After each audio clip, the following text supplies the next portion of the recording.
nikaona kiti cheupe, nikaona malaika wa Bwana, nikaona wanyama watatu, nikaona wanyama wane, nikaona. Nimeelewa ya kwamba watu walio na Bwana tuna neema kuliko maisha hii ya kwanza.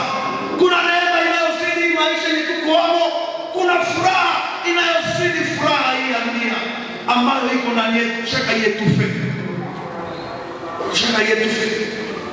yenye mapagani hawana.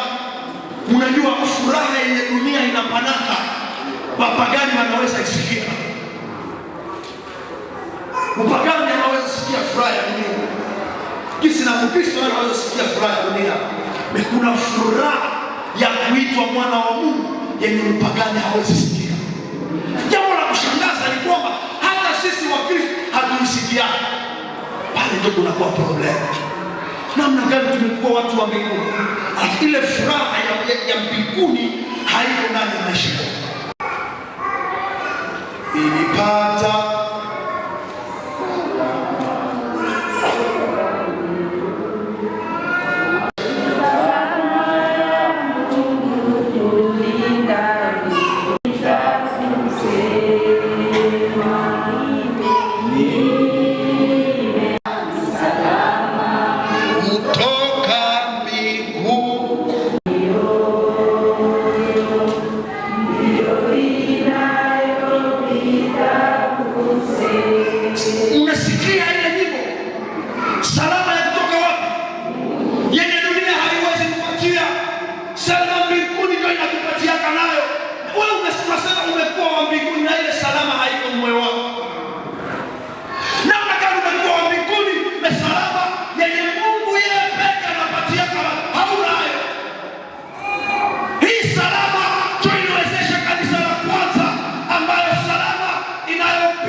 maisha inakataa na salama inakuchunga. Kazi inaisha, salama iko. Haidependre na kazi, haidependre na mariage, haidependre na mashamba, haidependre na ufugo, haidependre na yoyote ya dunia, haidependre na manyumba za uzuri, haidependre na vile vyote. Inadependre na mbinguni.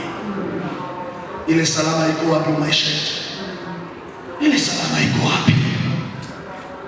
Ile salama iko wapi kanisa? Ile salama wangapi wameisikia? Wangapi mnaishi ndani ya ile salama? Ile salama ndio inaweza acha hata kama unakosa fare za kulipa kwa masomo, fare academic. Unafika kwenye wazazi nao wanasema hawana, lakini unakuwa tubie. Mfano, wangapi ni wafanyakazi wa watu hawa? Wanafanyia watu kazi. Tufanye wafanyakazi wa wengine watu. Mungu na wewe mnaitaka kama bosi.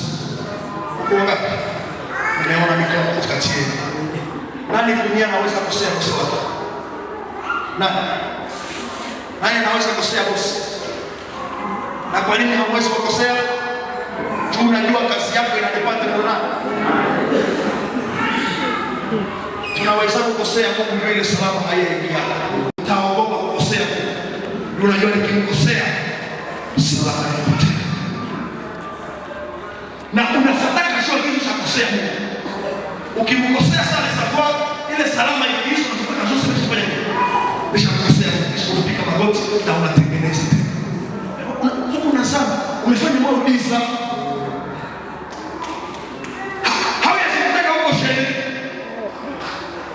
Umefanya mzuri, 3 semaines, mwezi inaisha, ulifanya sana, unaikuta haupungukiwa na chochote.